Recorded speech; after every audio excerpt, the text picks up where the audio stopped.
할렐루야. 오늘부터 시편의 말씀을 가지고 함께 은혜를 나누고자 합니다. 얼마나 감사한지 모르겠어요. 시편은 굉장히 위대한 가치가 있어요.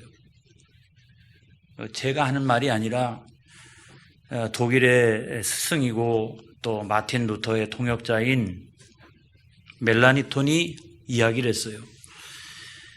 세계에 현존하는 작품 중에서 최고의 우아함을 갖춘 작품이다 그랬어요. 문학 작품으로서 볼 때 지금까지 존재했던 모든 어떤 세계적인 작품들보다 더 아주 우아한 작품이다. 그 안에는 하나님의 통치가 있고 하나님의 비밀한 경륜이 들어가 있는 문학 작품이지만 아주 신령한 문학 작품이다. 그렇게 이야기를 한 거죠. 또 중세시대 때 위대한 교부인 아다나시우스라고 하는 사람이 이렇게 이야기했습니다. 시편은 성경 전체의 압축판이다 그랬어요. 또 종교개혁가인 마르틴 루터는 시편은 작은 성경이다 그랬어요. 또 종교개혁가인 존 칼빈은 시편은 영혼의 모든 부분에 대한 해부학이다. 이렇게 이야기를 했어요. 놀라운 표현이죠, 여러분. 시편은 작은 성경과 같다는 거예요. 또 시편은 우리의 심령 골수를 쪼개고도 남는 하나님의 언약의 책이라는 거예요. 그렇기 때문에 이 문학 작품이 성경 안으로 들어온 거죠. 아주 놀라운 가치가 있어요. 그런데 이 시편 전체를 통해서 하나님께서 우리에게 말씀하려고 하는 그 가장 중요한 주제가 뭐냐? 여러분들이 좋아하는 복 있는 사람이에요. 하나님께서 인정하시는 복 있는 사람은 누구인가? 하나님께서 기뻐하시는 복 있는 사람이란 누구인가? 이것이 이 시편 전체의 어떤 주제가 됩니다, 여러분. 근데 우리가 성경 전체를 통해서 하나님이 말씀하시는 복은 어떤 복인가? 오늘날 우리가 생각하고 있는 복과 무엇이 다른가 하는 것을 먼저 고찰해 볼 필요가 있어요. 성경이 말씀하고 있는 복은 여러분 신령한 복입니다, 여러분. 세상적인 복이 아니에요. 신령한 복이에요. 그래서 내가 악을 끊어내고 하나님 말씀대로 살기를 위하여 몸부림치고 그렇게 할 때 내 마음속에 하나님이 부어주시는 즐거움이 있어요. 야, 내가 악과 싸워 이겼구나. 내가 하나님 말씀 붙들고 승리했구나. 막 그런 기쁨이 우리 가운데 찾아오는 거예요. 그래서 하나님 우리에게 주시는 복은 그런 신령한 복이라는 거예요. 그리고 또 필연적인 결과로 얻어지는 복입니다. 재수가 좋아가지고 또는 우연히 내가 얻게 되는 그런 복이 아니에요. 꾸준하게 신앙생활하고 꾸준하게 경건생활하고 그랬더니 하나님께서 열매 맺게 하여 주시는 복이에요. 그래서 세상에 있는 다른 종교나 의식이 가지고 있는 그런 복하고는 차원이 달라요. 그래서 기복신앙적인 그런 복이 아니라고 하는 거예요. 그러니까 내가 하나님 앞에 기도했더니 또는 하나님 앞에 예배를 드렸으니까 내가 하나님의 자녀니까 무조건 잘되고 승리하고 성공하고 그런 게 아니라는 거예요. 이 복은 어떤 복이냐? 하나님 말씀대로 내가 꾸준히 살아가기를 위하여 노력할 때 하나님께서 열매 맺게 하여 주시는 복이라는 거예요. 여러분 오해가 없기를 바랍니다. 제가 구원론을 이야기하는 게 아니에요. 구원은 분명히 100% 하나님의 은혜로 우리가 구원을 받는 거예요.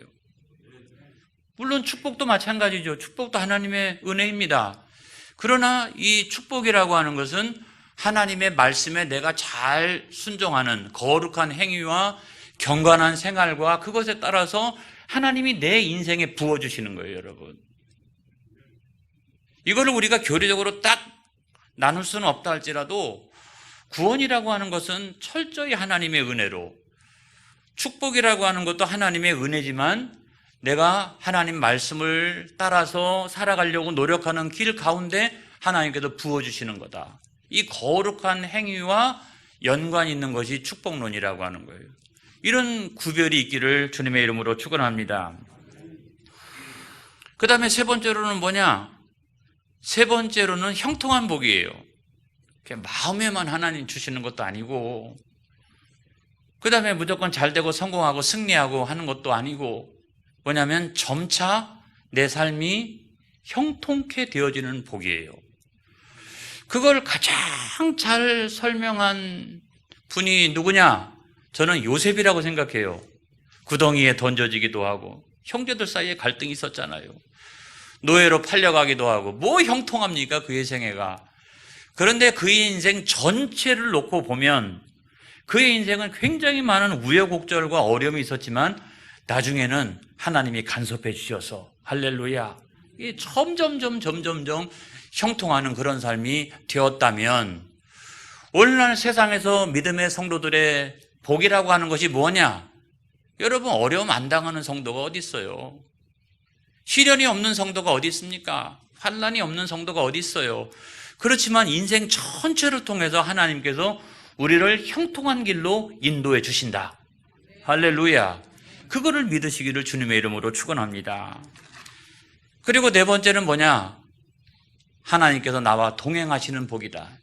이 세상에서도 하나님 나와 동행하시고 저 영원한 나라에서도 영원토록 하나님이 나와 동행하여 주신다. 그것이 가장 근본적인 복이겠죠. 그래서 성경이 우리들에게 말씀하고 있는 복이라고 하는 것은 이런 네 가지 그런 특징과 범주를 가지고 있다는 거예요. 시편이 말씀하고 있는 복도 비슷한가? 제가 보니까 마찬가지예요. 신령한 복이에요. 하나님의 말씀을 주야로 묵상했더니 막 즐거움이 있는 거예요. 내 마음속에 막 즐거움이. 그 약속을 붙들고 나니까 염려와 근심과 이런 것들이 다 떠나가고 내 마음속에는 성령이 부어주시는 그런 평안함과 기쁨과 즐거움이 있는 거예요. 그 다음에 우리가 또 두 번째로 보면 필연적인 복이 있잖아요. 자, 먼저 시냇가에 심은 나무가 됐어요. 그랬더니 철 따라 열매를 맺기 시작합니다. 할렐루야. 이 순서를 잊어버리면 안 돼요. 그러니까 필연적인 거라는 거예요. 필연적인 거. 내가 시냇가에 심은 나무가 되는 것이 중요합니다, 여러분. 시냇가에 심은 나무는 도통 되지 아니하고 하나님 왜 나에게는 열매가 없습니까? 이러면 안 된다는 거예요. 그래서 먼저 내가 시냇가에 심은 나무, 다시 말하면 하나님 말씀에 붙어있는 그 나무가 되면 말씀의 놀라운 역사와 열매가 우리 인생 가운데 생긴다는 거죠. 그 다음에 형통케 하시는 복도 있잖아요. 범사를 형통케 하신다. 여러분, 이것도 시편 1편에 나오는 이야기잖아요. 그래서 우여곡절이 있고 인생에서 여러 희노애락이 있지만은 결국에 가가지고는 하나님이 범사를 만져주셔서 형통케 하신다. 이것이 성경의 약속인 거예요. 그 다음에 하나님과 동행하는 복이 있습니다.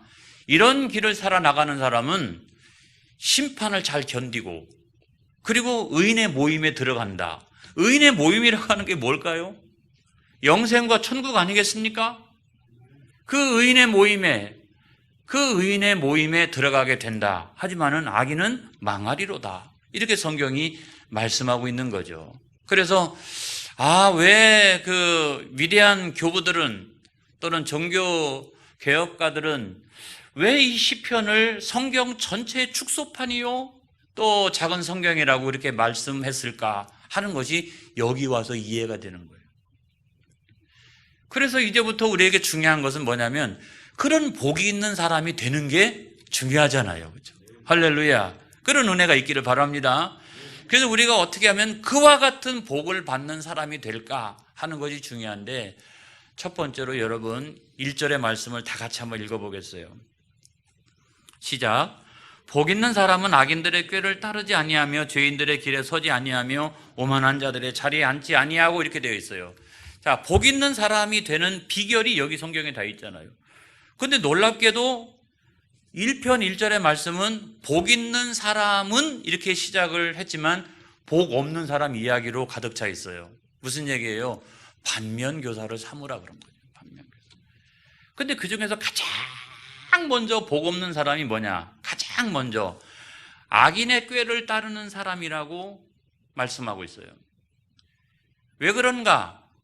악인들의 꾀의 근원을 우리가 추적하다 보면 그거는 사탄 마귀하고 연관이 되어져 있습니다. 그래서 사탄 마귀가 세상 가운데 심어 놓은 거예요. 이렇게 세상 가운데 심어 놓은 거예요. 예수님께서 복음을 뿌리지만 사탄 마귀는 또 거짓된 것들을 세상 가운데 뿌리기 시작을 합니다. 그렇기 때문에 이게 간단한 게 아니에요. 우리는 예수 믿는 사람인데 어떻게 우리가 악인들의 꾀에 넘어가요? 목사님도 참 순진하시지. 그러지 않아요, 여러분. 그래서 이것이 가장 먼저 나오는 거예요. 이것이 가장 먼저 나오기도 하고 이것을 우리가 극복해 나가기가 쉽지 않다는 거예요. 어렵다는 거예요. 제가 볼 때는 예수 믿는 사람들도요, 상당 부분 넘어갈 가능성이 큽니다, 여러분. 자, 그래서 이 말씀이 어떤 내용이냐? 창세기 3장을 가지고 우리가 생각을 해보면, 처음 인간들한테 뱀이 나타났습니다. 여러 가지 말로 이제 꼬이기를 시작했습니다. 이 태초의 사람들이 뭐라고 얘기했을까요? 에이, 그런 말을 해요. 그러다가 이 뱀이 자꾸 찾아와서 그런 게 아니야 이렇게 쭉 얘기를 하니까 그게 맞나? 그러다가 나중에 가가지고 어떻게 됐어요? 그게 맞는 것 같기도 해. 이렇게 된 거죠. 그래가지고 하나님 말씀에 불순종한 거 아니겠어요? 그러다가 두 번째로는 똑같이 죄인의 길에 섰습니다. 자, 뱀한테 처음 그 말을 들었던 사람은 하와였어요. 근데 자기 남편한테 가가지고 이야기를 했어요. 그래가지고 자기 남편도 같이 죄인의 길에 함께 서도록 그렇게 했어요. 근데 기가 막힌 사실은 뭐냐? 하나님의 말씀을 처음 들은 사람, 하나님의 말씀을 직접 들은 사람은 아담이었어요. 자기 부인이 와가지고 계속 얘기하니까 뭐라고 얘기하냐면, 나는 말이야 하나님 말씀을 직접 들은 사람이야 여보. 그랬더니 하와가 뭐라고 얘기해요? 요즘 내가 당신을 보니까 귀가 어두운 것 같아. 그러니까 당신이 하나님 말씀을 아무리 생각해봐도 당신이 하나님 말씀을 잘못 들은 것 같아. 내일도 당신이 하나님 말씀을 잘못 들은 것 같아. 그 다음 날도 당신이 하나님 말씀을 잘못 들은 것 같아. 그렇게 얘기하니까 나중에 가서는 아담이 어떻게 됐어요? 내가 하나님 말씀을 잘못 들었나?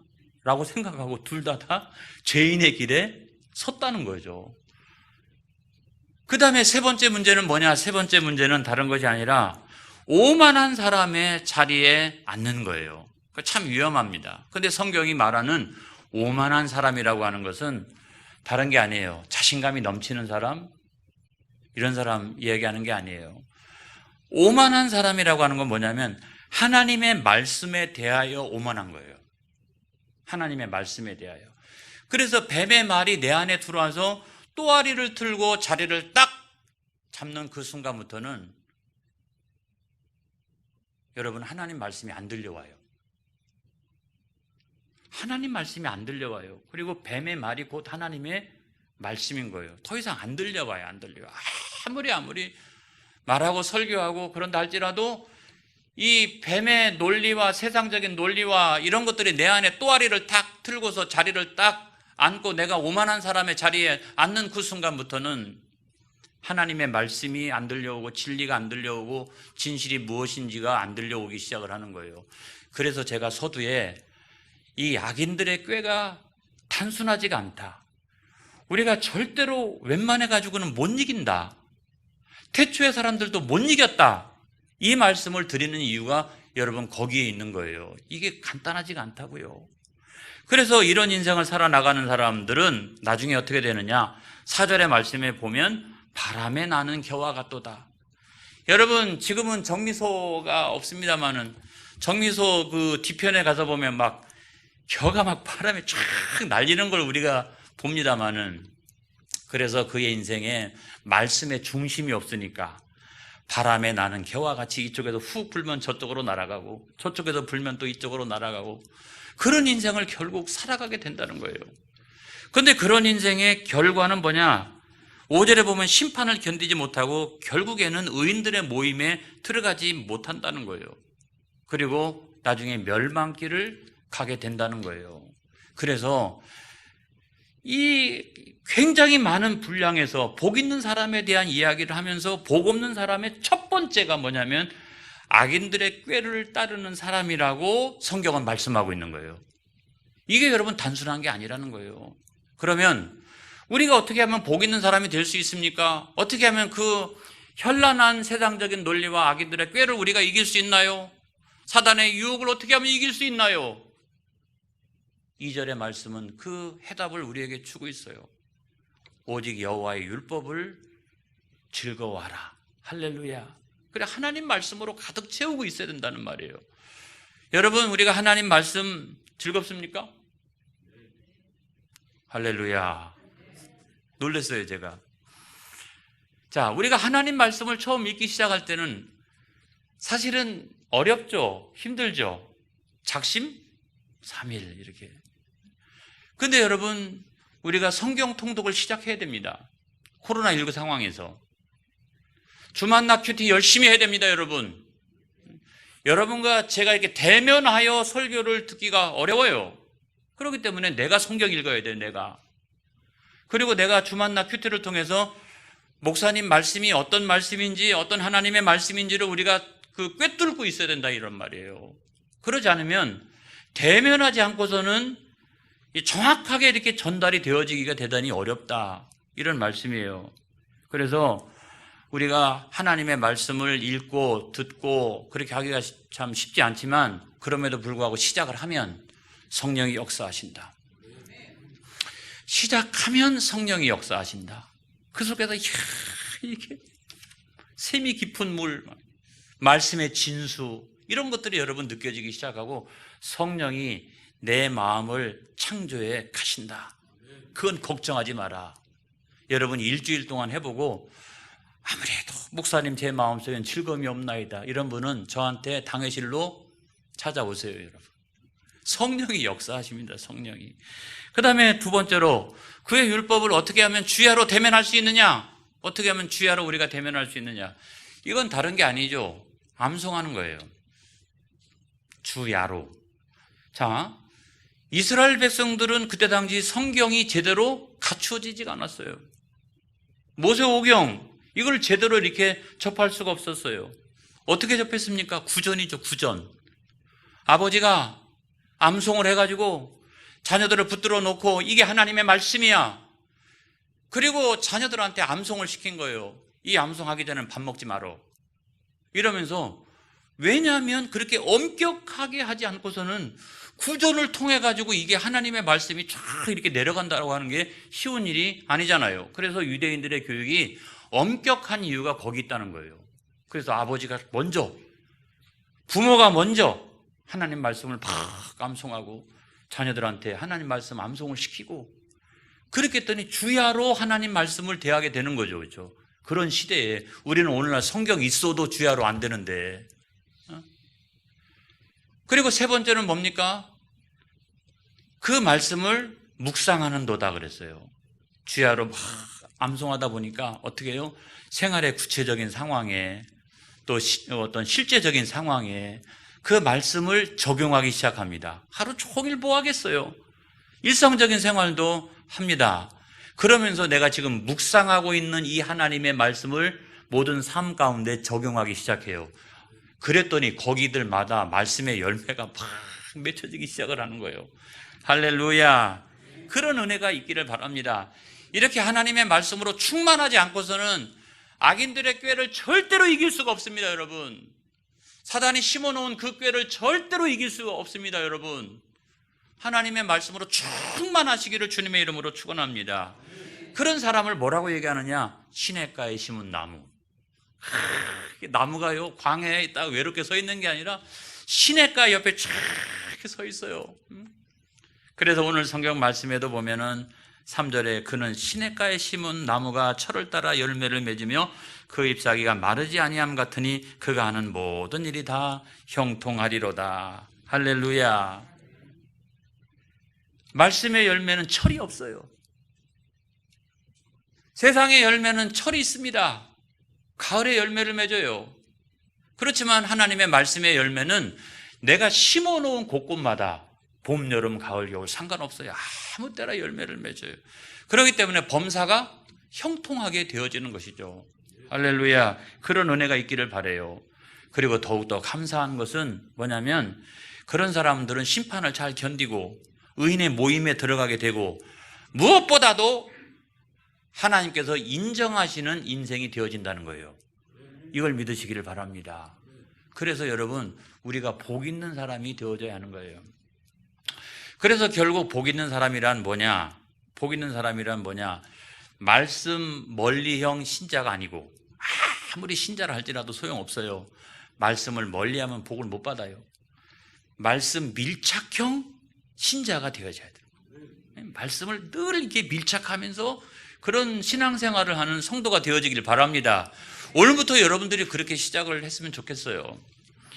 그래서 복 있는 사람이란 뭐냐? 말씀 밀착형 신자다 이 말이에요. 그래서 결심을 했어요. 오늘도 목사님 그렇게 말씀하셨으니 오늘 온라인 예배 드리고 있는 성도님들 잘 들어두기를 축복합니다. 내가 그와 같이 결심을 했어요. 결심. 아이고 결심을 했더니 코로나19 상황이네. 오늘부터 내가 교회 열심히 다니고 예배 열심히 드리고 목사님을 통해서 하나님 말씀을 열심히 들으려고 했더니 코로나19 상황이 되었네. 목사님 어쩌면 좋겠습니까? 저는 새 가족인데요. 저는 새 신자인데요. 아무것도 모릅니다. 그렇지만 교회를 나가기 시작하면서 목사님을 통해서 하나님 말씀 들으니 내 마음속에 큰 기쁨이 있는데 몇 달 동안 교회를 못 가고 예배를 못 드리고 하나님 말씀을 대하지 못하니까 내 영이 말라갑니다. 내가 다시 옛날 사람이 되어진 것 같습니다. 그렇게 이야기하는 분들이 굉장히 많아요, 여러분. 우리 교회 성도님들 가운데서도. 그래서 우리가 어떻게 하면 좋겠느냐? 제가 세 가지를 말씀을 드립니다. 첫째는 뭐냐면 모이는 예배를 못 드리면 온라인 예배를 사수하자. 할렐루야. 이게 중요한 거예요. 모이는 예배를 못 드리면 온라인 예배를 사수해야죠. 왜냐하면 그것밖에 방법이 없으니까. 그걸 목숨처럼 여기고 마지노선처럼 여기고 온라인 예배를 여러분 사수해야 돼요. 그렇다고 해서 혹자가 이야기하는 것처럼 모이는 예배와 온라인 예배가 다 똑같다라고 저는 말씀드리지 않아요. 저는 물론 예배라고 하는 것은 다 똑같은 것이지만 모이는 예배와 온라인 예배는 다 똑같다. 그래서 우리는 집에서 온라인 예배만 드려도 된다라고 생각하면 안 됩니다. 온라인 예배를 드리고 있는 여러분. 왜 틀리느냐? 여러분, 하나님께서는 대면하시기를 원하신다는 거예요. 그래서 하나님께서 육신을 입으시고 세상 가운데 내려오셔서 인간들과 대면하셨잖아요. 그 다음에 하나님께서는 온 이 예배를 통해서도 하나님 성령으로 임재하셔서 우리를 대면하십니다, 여러분. 그리고 절대로 온라인 예배가 불가능한 게 있어요. 그건 뭐냐면 성례를 같이 못 드린다. 제가 온라인으로 성례전을 막 빵을 막 온라인으로 보내고 그 다음에 포도주를 막 온라인으로 보내고 그럴 수 없잖아요. 그리고 또 다른 하나 중요한 교회의 모습이 뭐냐면 성도의 연합과 교제잖아요. 이게 다 단절되어 있잖아요. 그렇기 때문에 온라인 예배는 어쩔 수 없으니까 우리가 차선책으로 드리는 거다. 이것이 완전한 모이는 예배의 대체제가 되어질 수 없다라고 하는 사실을 우리는 항상 마음속에 있어야 돼요. 그래서 온라인 예배를 드리고 있지만 이 상황 끝나면 즉시로 나는 교회로 달려나가겠습니다 하는 마음을 여러분들이 가지고 있어야 된다는 거예요. 그 다음에 두 번째로 보면 교회 예배를 못 드리면 가정 예배를 드려야 된다. 가정 예배를 드려야 된다. 왜냐하면 예전에도요 막 전쟁이 일어나잖아요. 그러면 내가 섬기던 교회 못 가요. 피난 가야 되고 전염병이 창궐하잖아요. 옛날에도 마찬가지였어요. 못 갔어요. 그 다음에 만약에 핍박, 너 말이야 교회 가기만 해봐. 그러면 내가 죽여버릴 거야. 이러면은 사람들이 굴을 파고 자기네 집에서 몰래. 그래서 이 가정 예배라고 하는 것은 그런 측면에서 굉장히 중요하다. 교회 예배를 못 드리면 가정 예배를 우리가 드려야 되는데 이 가정 예배는 차선책이 아니라는 거예요. 온라인 예배하고 달라요. 가정 예배는 차선책이 절대로 아니라는 거예요. 대체제가 절대로 아니라고 하는 거예요. 이거는 뭐냐면 흩어진 예배의 모형이에요, 여러분. 모이는 예배의 모형은 교회에서 드려지는 예배고, 흩어져서 내 삶 가운데서는 가정 예배는 흩어진 예배의 모형이에요. 직장에서도 예배 드리잖아요. 어떤 모임을 할 때도 예배 드리잖아요. 이런 것들의 가장 중요한 모형은 뭐냐면 이 가정 예배라는 거예요. 그래서 우리가 세 번째로 이 가정 예배는 흩어진 예배의 모형이다. 어떠한 환난과 역경과 시련이 찾아온다 할지라도 우리가 모이는 예배, 교회 예배 이것이 안 되면 어떻게 해요? 가정에서 예배 드리고 절대로 그러면 교회 공동체는 해체되지 않는다. 할렐루야. 그래서 하나님께서 이 교회와 함께 또 하나의 공동체를 창조하셨나니 그건 뭐냐면 가정이라는 거예요. 가정이라는 거예요. 이 가정 예배는 절대로 차선책이 아니다. 이 가정을 하나님의 말씀으로 채우시기를 축복합니다. 그래서 여러분, 가정이라고 하는 것은 뭐냐면 예배 공동체가 되어져야 합니다. 제가 그래서 시편 128편에 있는 말씀을 한번 보겠어요. 1절로 4절까지 말씀을 다 같이 시작. 여호와를 경외하며 그의 길을 걷는 자마다 다 복이 있도다. 내가 내 손이 수고한 대로 먹을 것이라. 내가 복되고 형통하리로다. 내 집 안방에 있는 내 아내는 결실한 포도나무 같으며 내 식탁에 둘러앉은 자식들은 어린 감람나무 같으리로다. 여호와를 경외하는 자는 이같이 복을 얻으리로다. 할렐루야. 여러분의 가정에서 이와 같이 가정 예배를 드리기 시작할 때 이런 엄청난 역사가 일어나요. 두 번째로는 가정은요, 사랑과 행복의 공동체라는 거예요. 자, 우리가 이런 말을 합니다. 교회에 모이지 마시오, 이렇게. 그런데 이런 말은 절대로 안 합니다. 가정에서 모이지 마시오. 이런 말은 절대로 안 해요. 방역당국이. 절대로 안 해요. 이건 뭐냐면 절대로 깨어질 수 없는 가장 기초 공동체라 그래요. 여기서 예배가 살고 여기서 교회가 세워지면 절대로 교회는 무너지지 않습니다, 여러분. 할렐루야. 절대로 무너지지 않아요. 그래서 우리가 이 가정, 우리가 소홀하게 여겼던 이 가정을 어떻게 말씀과 기도로 채워야 한다. 그래서 자녀들이 늘 성경을 읽는 소리가 가정에서 들려오도록 성경 통독을 시작하시길 바랍니다. 가정에서. 또 하나는 주만나 큐티를 가지고 열심히 하나님 말씀을 가지고 묵상하고 적용하는 여러분들 되어지기 바랍니다. 교회 공동체는 주님 오실 날까지 영원합니다. 할렐루야. 절대로 무너지지 않아요. 그런데 오늘날 우리가 모이는 예배 안 되니까 이 가정이라고 하는 굉장히 소중한 기초 공동체가 있는데 이거를 너무나 우리가 소홀히 해온 거예요. 여기를 말씀과 기도와 예배로 쫙 채우시기 바랍니다. 그러면 여러분의 가정이 뭐가 된다? 시냇가에 심은 나무가 된다는 거예요. 그런 복 있는 사람, 복 있는 가정이 되어지기를 축복합니다. 축복합니다. 승리하는 여러분들이 되어지기를 바랍니다. 기도하겠습니다.